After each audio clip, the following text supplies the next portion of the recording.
Good evening, everyone, and welcome to another episode of Progressively Yours Health and Wellness Podcast. And we also want to greet those who are watching the replay. Whenever you watch it, it's fine with us. It's always wonderful information, and we're just happy to be here and to share with you all. I'm Dr. Imani Ma'at. I'm J. Bernard Kine Sr. And together we are Sankofa Institute for Wellness.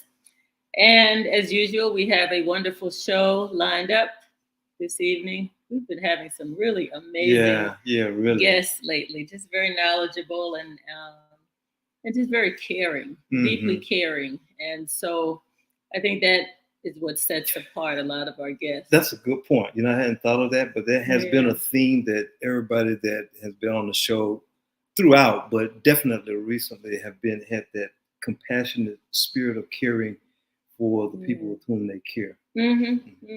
Absolutely. So let's start as we normally do with a little spiritual motivation. All right.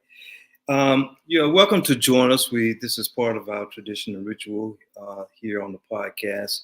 We'd like to welcome the ancestors and have a very brief reading from the Living Wisdom of the Tao, the 9th verse.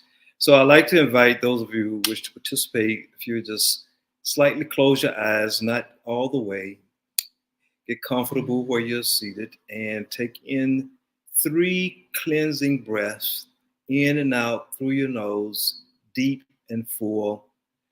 Begin to get centered for the show and our guest, Dr. Michael Imani.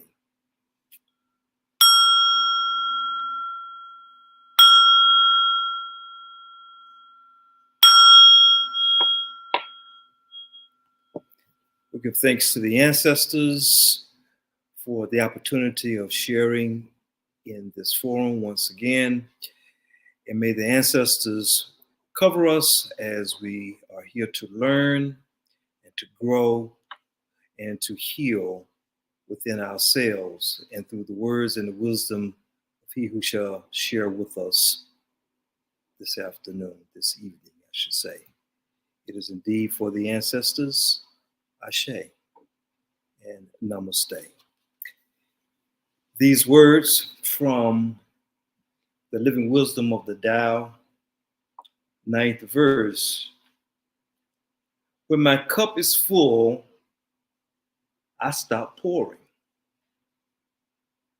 To keep on filling is not as good as stopping. Overfilled, the cupped hands drip. Better to stop pouring. Sharpen a blade too much and its edge will soon be lost. Fill your house with jade and gold and it brings insecurity. Puff yourself with honor and pride and no one can save you from a fall.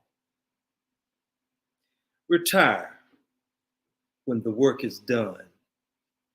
This is the way to heaven. Ashe. And namaste. Namaste.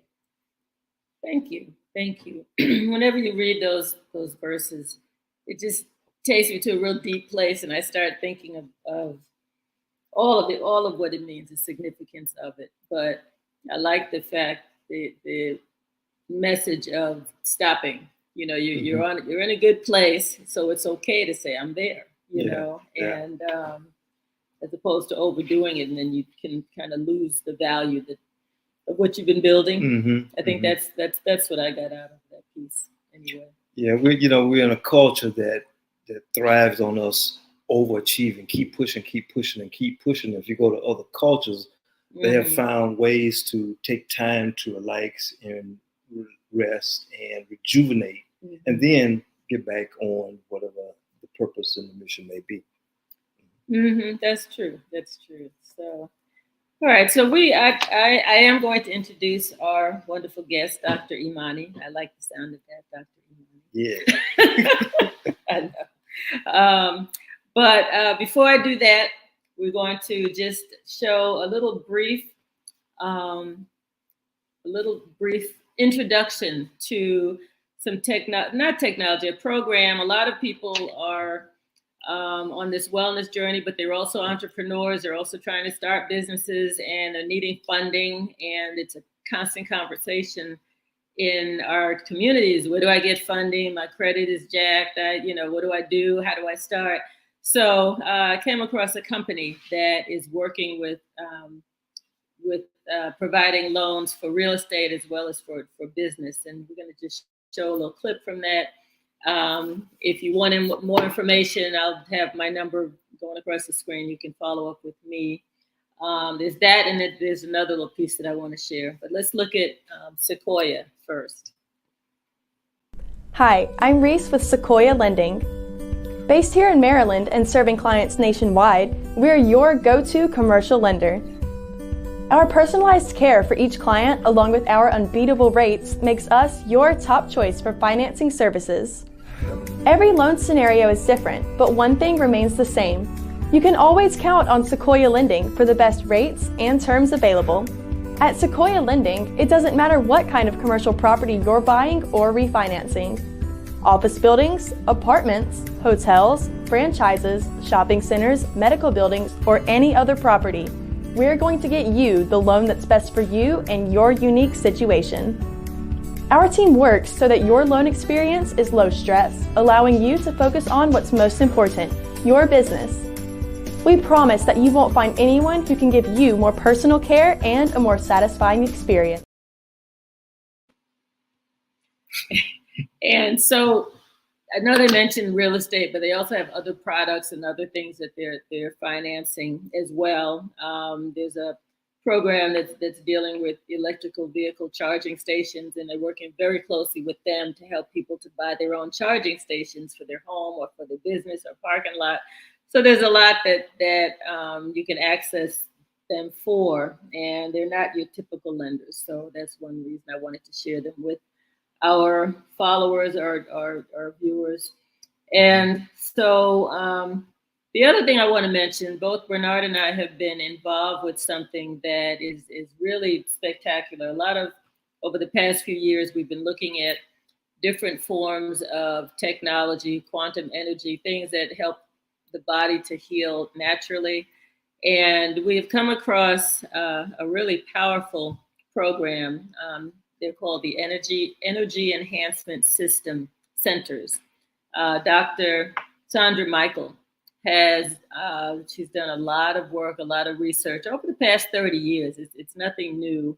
Her parents were nuclear physicists, and I think her mom helped to create the atom bomb. And as a very young child, she was looking at all of what they were doing and saying, instead of killing people, isn't there something we can do to heal people with this technology? And she figured out a way to do that. So these energy enhancement system centers are popping up around the country and around the world. And we're actually going to be opening a center in Atlanta in the very near future.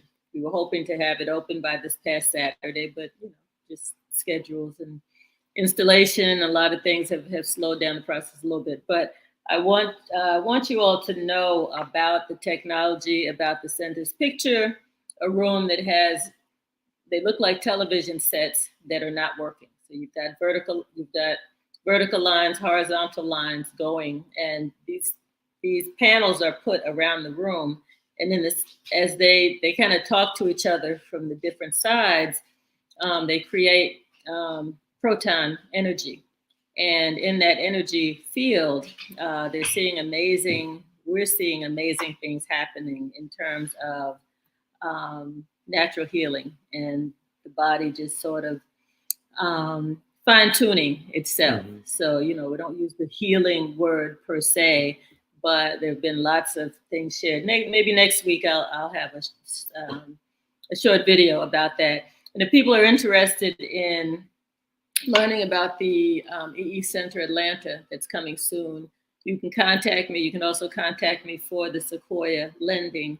And hopefully Ms. Toya can, okay. You can contact me at the number across the screen, 757-452-0856. Again, for those who are listening and not watching, 757-452-0856. And with that, we're going to move on to the best part of our show. It is my sincere pleasure to introduce my namesake, Dr. Michael Imani, who is a naturopathic doctor. He discusses non-drug, evidence-based protocols to prevent and reverse chronic, preventable conditions. Dr. Imani completed his postdoc studies at the Royal London Hospital for Integrative Medicine under Dr. Vera Diamond. Dr. Imani serves on the National Board of Health and Wellness Coaching's DE&I Commission. He is a graduate of IHCPTP, he can tell us what that means, at the Duke Integrative Medicine program. He holds a certificate in plant-based nutrition, and we've talked about that a number of times on the show, through Cornell's Colin Campbell Foundation at Cornell University. Dr. Imani completed his graduate studies at Oxford University. Okay, he is not a lightweight.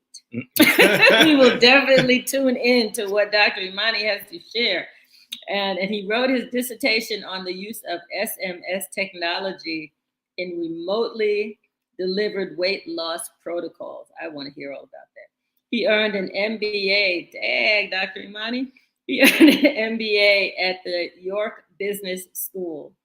And with that, and so when you have a bio like this, it means there's a whole lot of things that have not been shared. So that's just like a little touch of his accomplishments and who he is. So let's bring Dr. Imani to the forefront and let's have a conversation. Hey, Dr. Imani. Hey, Dr. Imani. Hello. Thanks for having me. You're welcome. We are so delighted and honored. Took a while, through the invitations, but we worked out the schedules so you could get here. I remember the night, the first night I invited you to come, I think it was Tuesday, Valentine's night, and then this might have reminded me, oh no, sir, we will not be having a show. And I remember what you said. You said, Bernard, for 42 years, this is a sacred night for me. I guess so. He learned a long time ago. That's yes. Good. Yeah, it kind of stupid, but we're so honored and delighted that you're here. Also, a part of his introduction to our listening audience, and he will say more about this, is his book, Notes to My Sister, a guide to love and life. And I have a few pages as I was skimming and reading through the table of contents that I want to ask you about, but we'll get to that also during the show. But as we begin, Dr. Imani, tell us about who you are from the context of your early life, because before you arrived and achieved all these outstanding accomplishments, Right. there was someone who was developing up in a community with models and elders and teachers. Yeah. Tell us a little bit about your early life foundation, what you feel okay sharing with us. Okay, thanks. So first of all, because I'm going to get confused otherwise, let's just go with Michael. Let's drop the Michael. We'll drop the doctor, because there's two Dr. Imanis on here. I mean, Okay, you be Michael, I'll be Imani. Okay. All right. So I was born at a time, my dad was in the military. So back then, you didn't stay at a place for multiple years. Right. So from K through 12, I only went to the same school twice. Wow. We were either in a different state or a different country. I was the oldest of 5, and we moved around a lot, and that has advantages and disadvantages. So we were military kids. And what I think that does for you is it opens you up to new experiences and new people, and it doesn't allow you to get set in a kind of rigid way of thinking, because there were different cultures that we were going to, different people, different, as you all know, this country, the US, is really like 4 different countries. The South is different uniquely from the Northeast, which is different from the Midwest, which is uniquely different from the West Coast. So we moved around a lot. My early, to answer your question, what led me kind of to the path that I'm on now was as the oldest of 5, I remember distinctly we were living in Germany, and I was in the back just doing something, and it got quiet. And I went up front, and my mother was laying on the floor unconscious. And that was the first of 4 heart attacks that she experienced in her lifetime. Now, my mother was a tiny woman. She was 4'11". She never weighed more than 110 pounds in her entire life. And so as the oldest, as we progressed through schools and different assignments, I would tend to go to the doctors with her. And as I listened to her experience and listened to the doctors, none of it quite made sense, because as a young child, she never got better.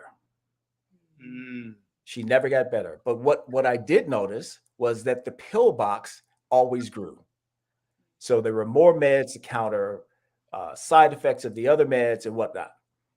And so that shaped the way I think about health and wellness, and the way I think about traditional medicine versus a more natural approach, which is kind of where I am now.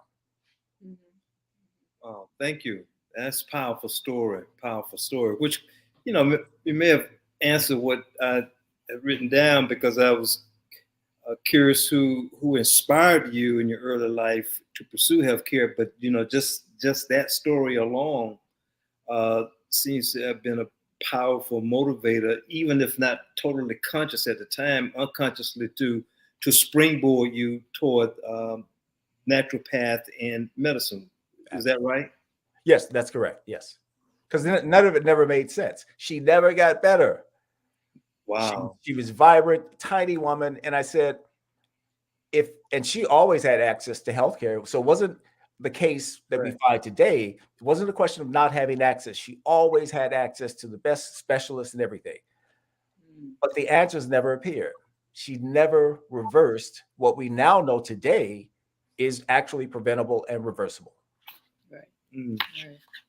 Yeah, that is motivation. We've seen so many people, and like you said, the pill box grows. There's just more medications. I remember both my parents had passed in the past year, have transitioned in the past year, and in fact, my mom passed on Valentine's Day. So I think she's going to catch up with my dad, but. I remember like a year ago asking my dad, because I saw the pill box, and I'm like, okay, so what's that one for? I don't know. What's that one for? I don't know. I said, what's that one for? I don't know. I'm like, why are you taking it? Because the doctor said to take them, and we researched, and maybe 1 or 2 of them were kind of significant, but a lot of them were just really optional, and they were just because they were elderly. And, they look at statistics, a 90-year-old Black male, he must have high blood pressure. So let's give him high blood pressure medication. And he didn't have high blood pressure. Right. So, I was able to see stuff like that. So I can only imagine the frustration that you experienced seeing your mom, like you said, not getting better in spite of the care. Yep. Yeah. So also connected with the path of your journey, as I was reading through part of your book, and on this page of dedication to my mother, my 3 sisters, and my princess, I thought that was very warm, and a page just to those sisters alone. Yes. It's very touching, and I like what you said on the page behind that. Everything I am and ever hope to be is due to the princess, my wife. So look, I got to correct you. All right. So look, I'll get in trouble otherwise. This is not her. This is me. Every woman's a princess. Yes. But she's the princess. Yes. Every woman's a princess. Yes. I'm not mad at you. I was sitting right beside you. Exactly. Yes. So Michael, as I was reading through part of your book, tell us how Greek mythology has informed how you practice this art. So it's a really interesting question. So if you think about mythology broadly, whether you're talking about the Power of Myth by Joseph Campbell, it informs the stories we tell each other. But more importantly, it informs the stories that we tell ourselves. And what I mean by that is the book came about by over the last quarter century, probably thousands of brief conversations, many of which were with intelligent, forthright, strong women. But the myths that we tell each other will limit our possibilities. And really, the book is a testament to primarily what I learned from my mother, watching her, and in this case, what I learned from the princess. But it was more than just watching because, and we'll get into the chapters, you're the prize, act like it. But she has embodied that for the last 4 decades. And as you know, when you care about somebody, when you live with them, when you learn things, hopefully you learn things. But the lessons I've learned have been more about the stories we tell each other and how those stories can limit us or empower us. And so that the Greek mythology piece was kind of a tie-in with that, just to talk about the broader idea of the stories we tell each other and how we can reframe those stories and how that can be life-changing, because it's like a rocket taking off.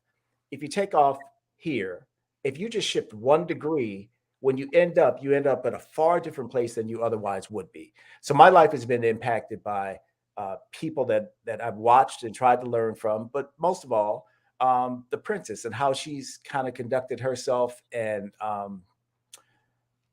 been a model for me to hopefully be a better man. Thank you. Yeah, thank you. That's powerful. Very powerful. Go ahead. Yeah. Okay. Well, I want to, and I appreciate you mentioning Joseph Campbell because he's one of my favorites. And in his book, The Hero of 1,000 Faces, I wish I had it. I don't have it here, but there's the quote where he talks about on meeting the goddess, and he talks about one of the key lines in the paragraph that I highlighted was that the hero must match her import. And when the 2 imports can match, then they can both live beyond all limitations. In other words, because she is the knower and the known, the hero has to come to know. Right. And so the hero cannot come to know without the goddess showing him the way. And in my practice, I occasionally will share that piece. And so I was sharing it with a couple because the husband came to the session and wanted to know that if the wife is happy, then the house is happy. So I decided to pull a piece out for the conversation, and it's pretty dense, right? Yes. And so it opened up a very interesting conversation. And this was a couple of years ago when I did this. And so I end up saying to him is that we have to match their input because it's twofold. They're already intellectual, but the language that they have that we have to learn to acquire is the emotional / spiritual element. Right. And that requires a lot of hard work and a lot of learning on our part as men. Would you agree? Absolutely. So I got to tell you this real quick story. And the princess said, you can't tell those stories. Don't tell those stories. I said, I got to tell those stories, right? So Right. look, I remember I was 9. I was living in Germany. I was flying a kite. It was in a plum orchard. And I'm flying the kite. So, you're a kid, you're focused on the kite. And so all of a sudden, this guy comes out of nowhere. I didn't see him come up because I was focused on flying the kite. He said, what are you doing, young man? I said, I'm out here playing. I may get a few of these farmers' plums, da, da, da. He says, well, let me tell you something. And I have no idea. True story. He said, look, the most important decision that you'll make in your life is the woman that you ask to share that life with you. So I was an inquisitive kid, even at that age. So I said, why is that? He said, because she will either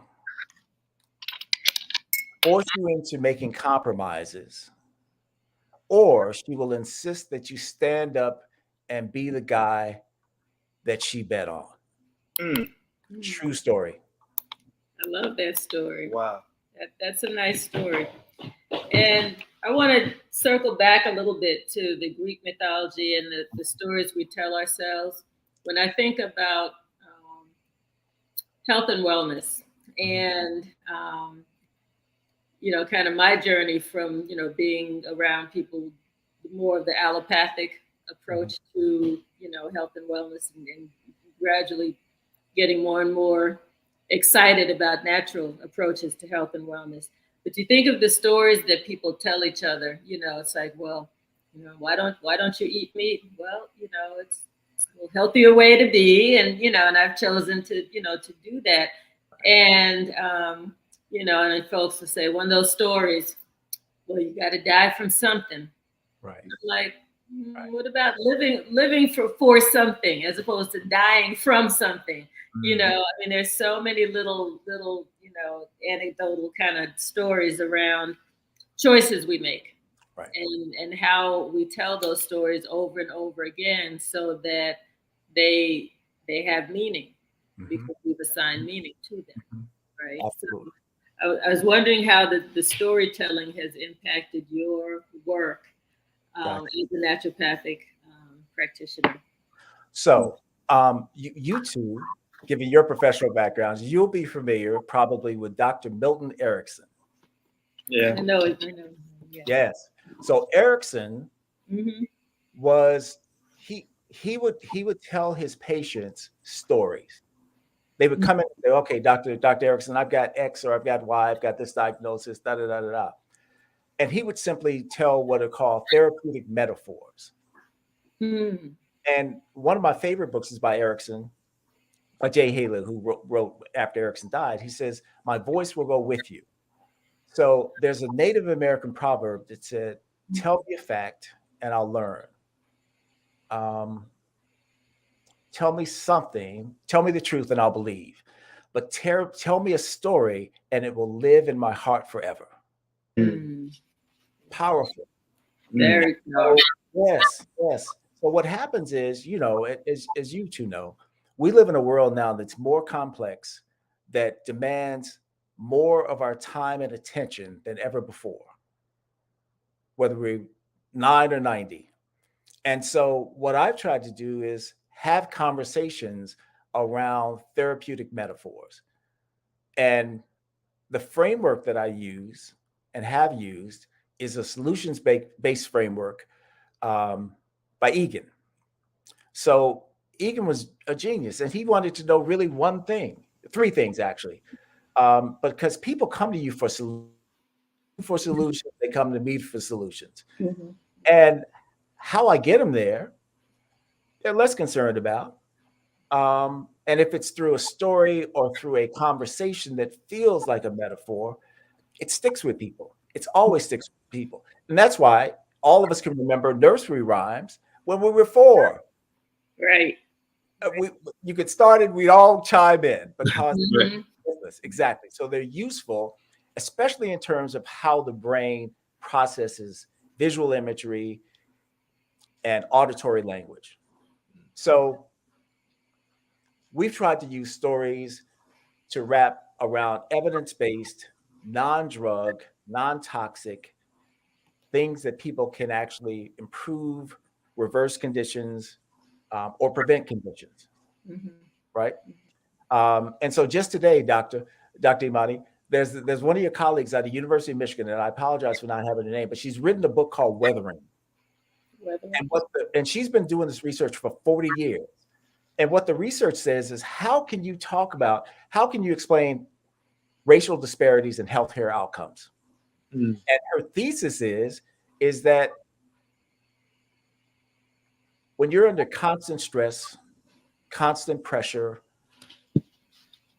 inequalities, from economic inequalities to access to healthcare, everything else, it wears you down at a cellular level. Mm-hmm. It's and now it's widely accepted. Nobody accepted it 40 years ago, but she makes the case that this is what happens, because I was always perplexed at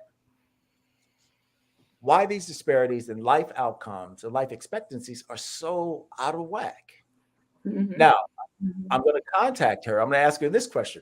How do you explain the Hispanic paradox, where the people with the least education, the people with the smallest bank accounts, the people that have the worst living conditions actually have the longest life expectancies in this country? Hispanics. It's called the Hispanic paradox. You have some thoughts? This is a crazy thought, but when I did my undergraduate studies at Mount Holyoke College up in Massachusetts, very, very solid women's college. And I lived 1 year in the what they call the language dorm on the Spanish floor. And so, I made lots of friends with people from around the world, around the globe, who, Spanish was their first language.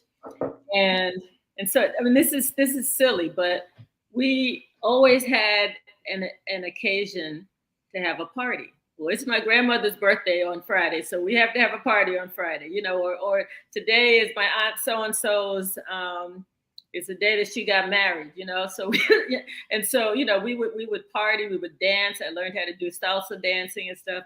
And not to make light of a culture. I mean, because there's so many dimensions, and it's not monolithic either, because people move from all over the world. But there's something about celebrating life and staying in the moment and finding joy. I mean, so many of us walk around from day to day just problem solving. Just deep in the problems, deep in the stuff, and not lightening up. So I mean, if that would make a wonderful dissertation study. It's something just to look in. I mean, like you said, if they have the longevity, right, and healthier lives, there's something there.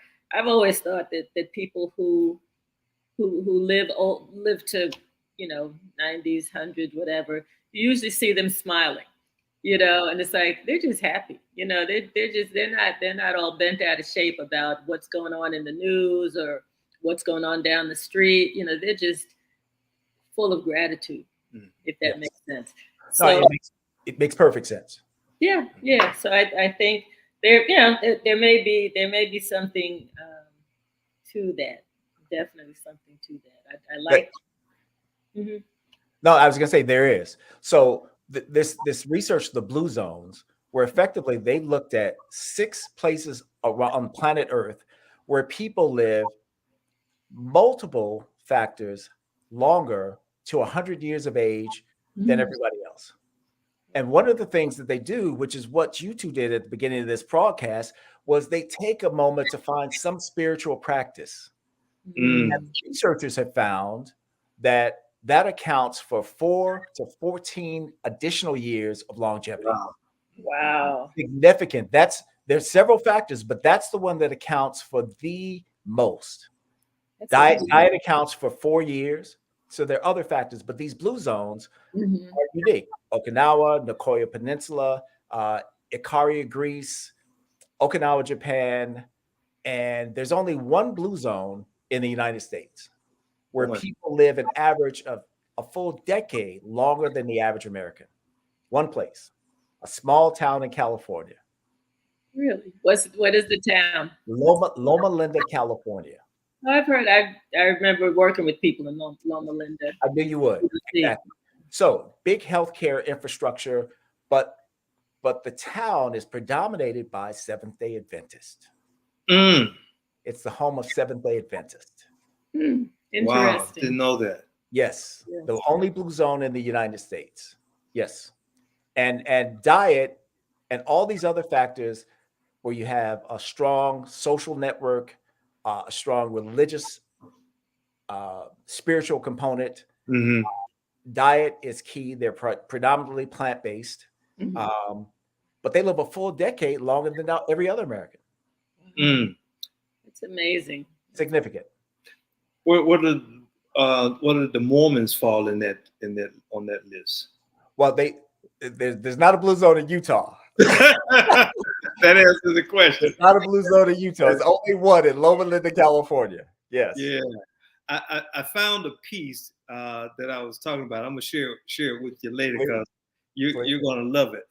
But what are several key elements from your experience that prevents optimal health? And you just kind of alluded to it in what you just said, in and for our people in particular. So let me give you an example. And you two will appreciate this just professionally. Your thoughts really impact your beliefs. Your beliefs impact your behavior. So if you go back to Dr. Imani's example with her father, where at 90, he's of a certain generation where nobody, especially in our community, we didn't question if you had a white coat on and some sheepskin on the wall. We just said, okay, that's what the doctor said. And, we went with it. We had other things to think about.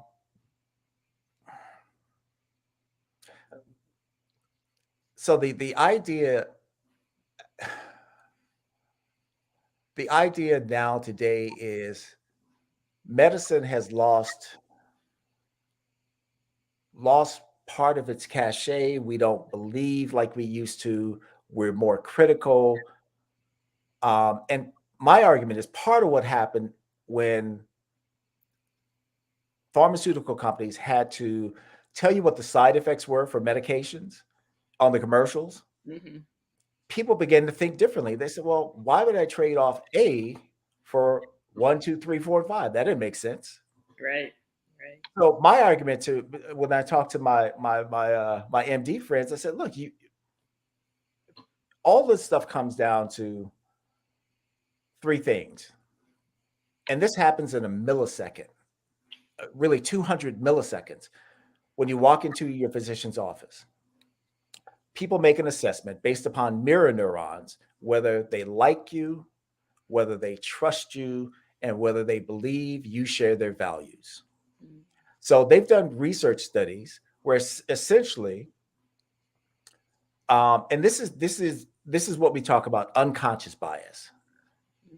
Most people aren't walking around with some kind of agenda. Some people are, but most people aren't. But what happens is you talked about culture at the very outset, the very top in your initial comments.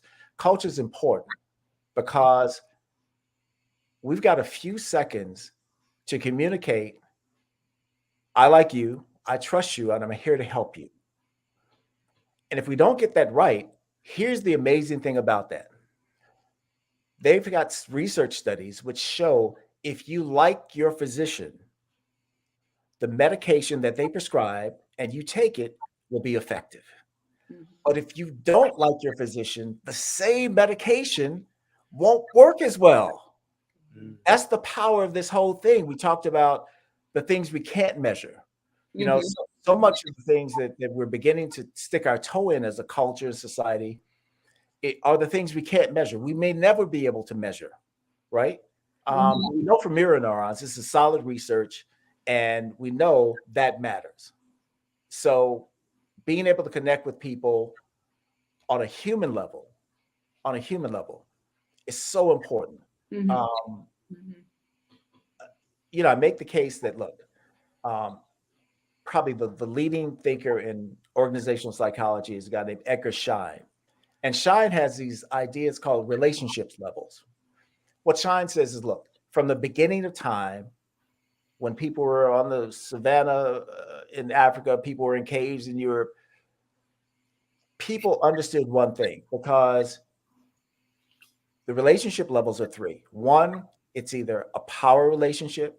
Everybody knows when somebody that has more power than them is exercising a power relationship. Level two, it's a role relationship. And so today in a digital world, it's harder to constrain people in these kind of narrowly defined boxes of these kind of constrained role assignments. People aren't relating to that anymore. Or the third level, level three relationships are human relationships. And those are the people, healers, regardless of whatever kind of work you're doing, they're going to be more effective. They're going to be more effective.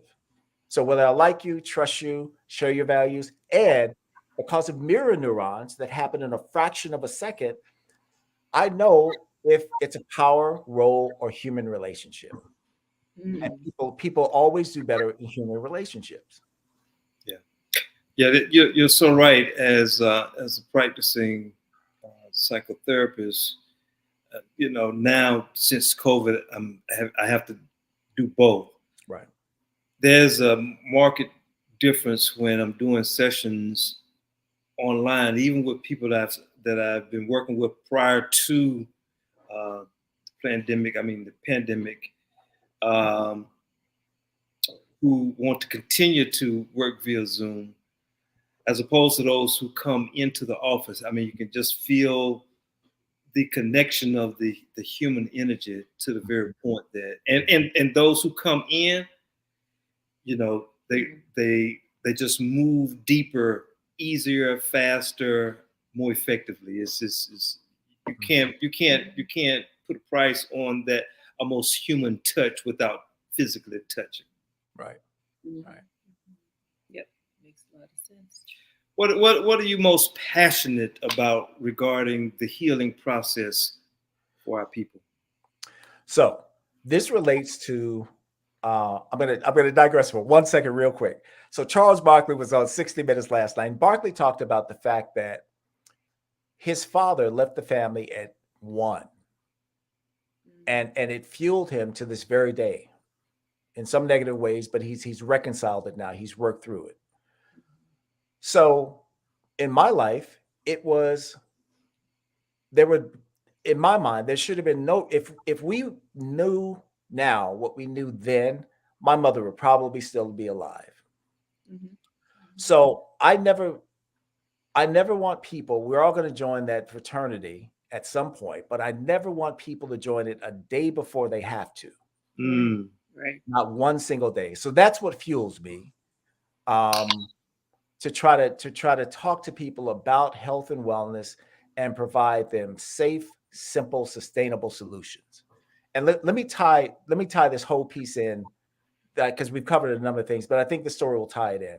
So if you look at, there's a story today in the AJC about African American men having the highest rates of heart disease in the country. No bueno, not good. Right now, heart disease, as with most chronic conditions, chronic kidney disease, diabetes, heart disease, stroke, all the usual suspects, This is what drives the majority of the cost. 80% of the cost that we shell out in trillions of dollars every single year relates to a handful of diseases, which medication doesn't really fix. This is why everybody's grandma has a pill box that gets bigger and bigger and bigger. So let me just use one example of prediabetes. If people develop they go on to develop diabetes, the risk of heart disease, stroke, heart attack quadruples, 400% increase. The argument that I try to make to people with prediabetes is this. It's not me, Dr. Mike, it's evidence. And here's the evidence. The leading drug is about 45% effective, stopping you from going from prediabetes to diabetes. Okay? Now, we know in the largest study of its kind that was involved in the CDC and the NIH, huge study, thousands of people, the best research, they found that simple lifestyle choices and changes was more effective than the leading drug, 58% effective. 58%. Now, here's the kicker. The kicker is what they went back and said, what if we looked at the people that did 4 out of the 5 simple lifestyle changes? What reduction in risk did they find? They found a 100% risk reduction in that group. Nobody, not a single patient, went on to develop diabetes. 100% risk reduction. So these are the types of things that we argue that, look, if you don't want to take the drugs, and the irony is that physicians, endocrinologists will prescribe medications, but people will come in and say, well, doc, I just don't want to take it. I took it for a little while. I didn't feel good. I don't like the side effects. And so my argument is that in this case, if you can do 4 out of 5 things, increase your fiber relative to 1,000 kilocalories per day.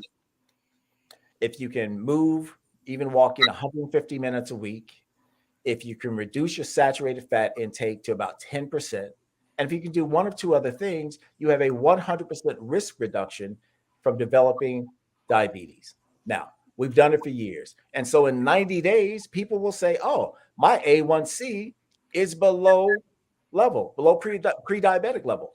That means you're a former diabetic. So this is what we try to do in terms of bringing together the food, the nutrition part of this, dealing with people as full human beings, the entire person, not as a liver or a pancreas or kidneys, but dealing with the whole person. And one of the arguments I make is, look, I had a person one time, we'll call her Miss Johnson. And as we got into it, I said, Miss Johnson, why aren't you doing what we agreed to do? And she simply said, I've got 2 adult sons. They never call me. So I got on, I said, let me get their numbers. I called one, I sent the other one a text because he wouldn't pick up. And they reached out and they connected with their mom. After that, she did really well in the program. Let me tell you how well she did. She came into the office. She was 82 years old. She came in on a cane. By day 90, she was walking 5 miles a week. Her rheumatologist called me and said, what did you do? We had to take her off all 4 of her RA drugs. Wow. That's amazing. Amazing. The human touch, the human connection is so very important.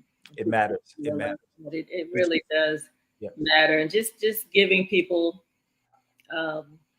helping them to see the value in themselves, I guess, rather than give it, because we can't give anybody value, but if you make them see the value in themselves, right? That's such a sweet story about her and her sons. To your point, to the earlier point, she had to change the story she was telling herself. Right. Yeah. Right. She had to change her story about what she was telling herself every day, why she had to get up, why she wanted to get up. People have to have a reason. You know, right. Famous study in London, where essentially they had severely depressed patients. And essentially one of the researchers said, what we're going to do is we're going to open an eBay account for every one of them. People had a reason to get up. People had a reason to get up. Yeah. Yeah. Complex. Yeah. Yes. Mm-hmm. Yes. Tell us a little bit about your center, which I've visited on many occasions. Right. And I come for the colonics, and Yes. and you're one of my physicians as it relates. Yes. And why is that important? Why is the gut the center of all of the health, as well as the relationship piece as well? But tell the audience about why colonics and gut health is very important in connection with all of these other diseases. Great question. So here's what we know. We didn't know maybe 20 years ago, but we know the microbiome, your gut bacteria. If you think about a highway that runs from Atlanta to New York City, it's called the enteric nervous system. It's essentially an expressway that runs from our guts up to our brains, right? Okay. And this is why in Chinese medicine for 5,000 years, they've called the gut the second brain. And all of us knew or know where we've said, yeah, I kind of feel it in my gut. Yeah. Mm-hmm. Right? We thought it was just kind of a colloquialism. No, it's directly connected. And so to answer your question directly, here's the argument that I make to people. Look, we live in a world now, there's a new fungus that's beginning to spread. We've got viruses, we've got resistant strains of bacteria. The argument that I make to people is, look, gut health is really important. Here's why. 70 to 80% of your entire immune response comes from your gut. There are 100 trillion microbes, trillion with a T. So researchers have found, and we talk about this gut-brain connection, right? Researchers have found if people get their gut balanced, they're able to sometimes come off of strong antidepressants because their guts rebalance, because of that mind-body connection, because of that gut-brain connection. So there's an immune argument that's got solid, sound research behind it. There's a connection element to it where people over the years have come out and they said, well, Dr. Imani, people will come in and, they're young people, they're 30 years old. You forgot your keys. Well, I got brain fog. And sometimes after a cleanse, they'll say, well, I can think clearer. That's an example of that connection. So it's really, really, really important. And, this stuff has been, that has been around since the ancient Egyptians, 2,500 years ago, where essentially they said, look, their idea was, okay, we're going to run some water in there. We're going to the afterlife. We don't really need to carry the rest of this garbage with us. We're going to try to clean as much of this out as possible. But we now know gut health is essential to overall health. There's a direct connection. The microbiome, we're doing amazing research on it, and we find out new things every day. So it's really important to your overall health. Thank you. There are connections to, if you just think of, people who eat the standard, 3 meals a day and snacks in between, who think that having a bowel movement once a day or once every other day is okay.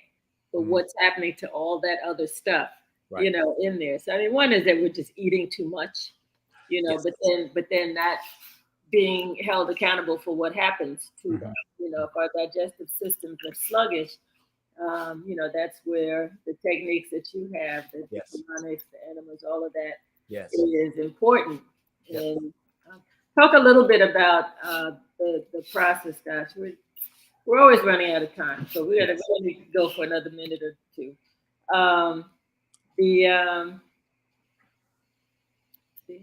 talked about the time piece. I have like 100 thoughts going through my head at the same time. Okay, forgive me. Go ahead. I'll let you ask the next question. Well, I was finished with the question, but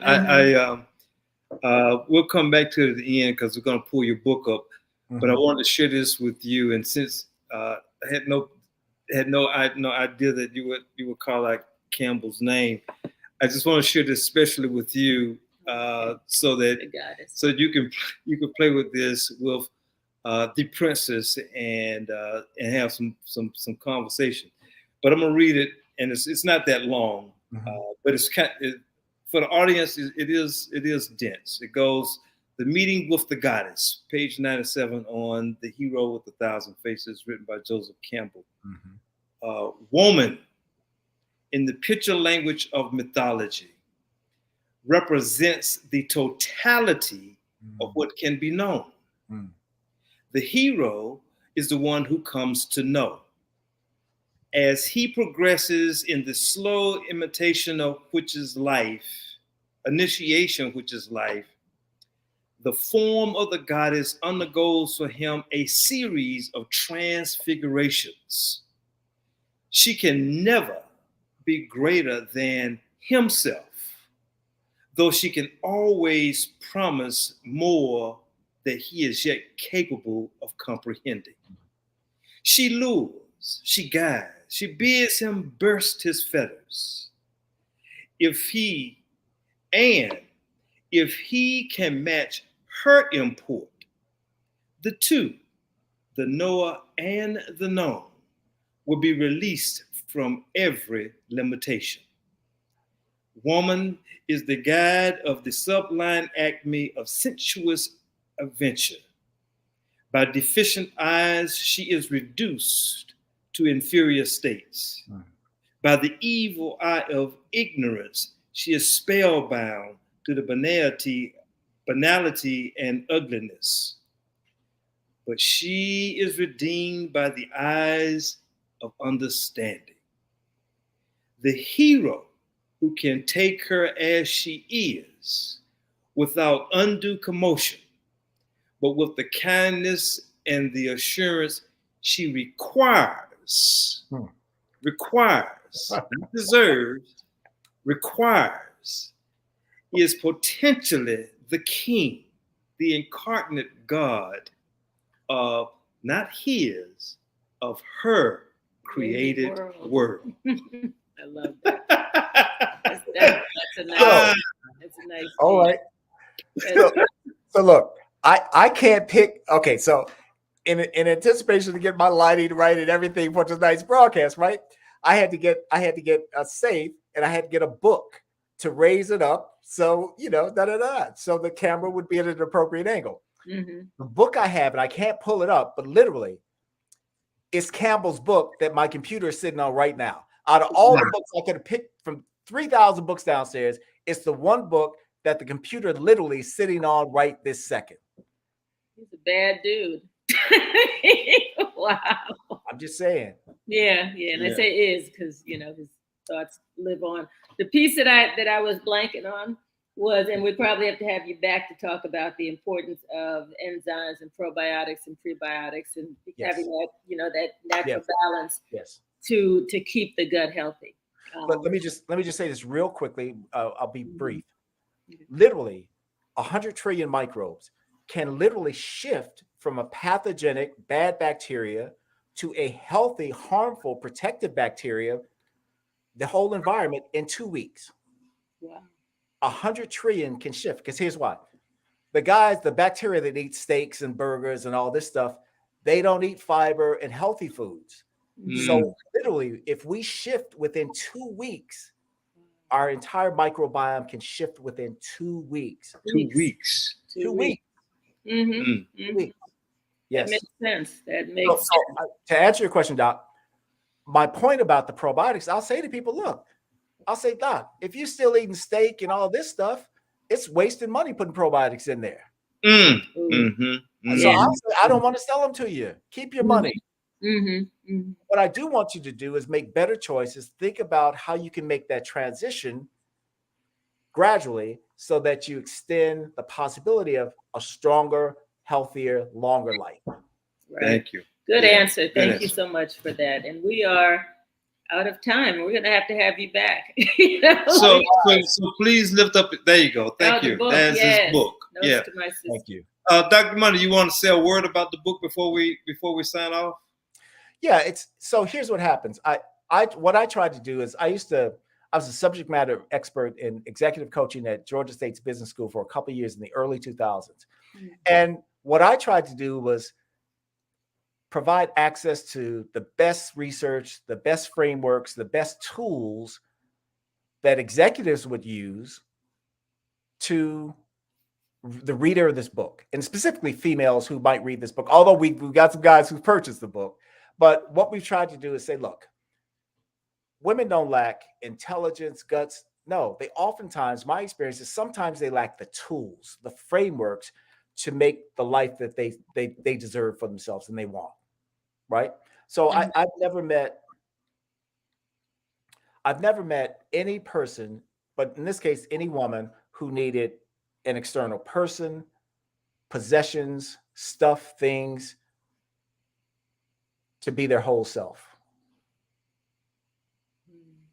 You know, we just got to get in touch with ourselves, and we have to have frameworks and tools in which to draw on that help us make better decisions, better choices, especially in the context of relationships.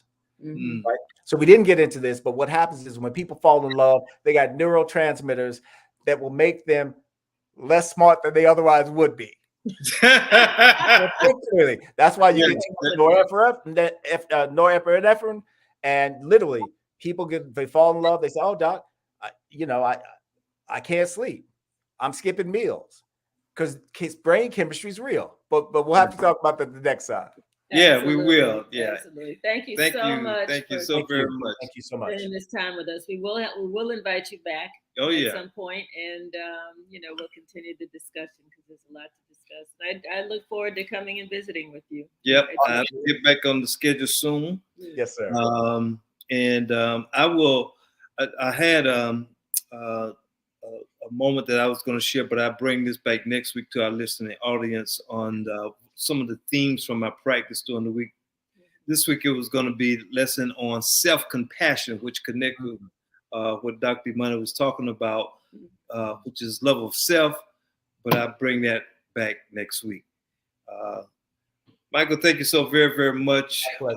You have blessed us richly with energy, with information, with sight as well as insight. We appreciate your compassion for the community and the people, and we are absorbing and taking that in and feeling inspired to continue to do what it is that we do. Thank you. Thank you so much. There were some comments there. People were really excited by what you were sharing. So thank you to our listening and watching audience for tuning in. And next week, we're going to have a good friend of mine, Dr. Spencer Murray. Him and his wife, Erica Murray, are going to be talking about a new program that they have related to toxic masculinity, kind of getting that under control in our community. So I think that's going to be a wonderful discussion. So please join us next Tuesday. Always watch the replays, and don't forget to like us on Facebook, follow us subscribe on YouTube, and so forth. So we're getting feedback from folks in the community, and we're glad that we have this program and can enlighten people a little bit about health and wellness. So thank you again, Dr. Thank you for the work you guys are doing. Thank you very much for having me. All right. Take care. See you soon. Okay. Take care. Bye-bye. Ashe. Ashe.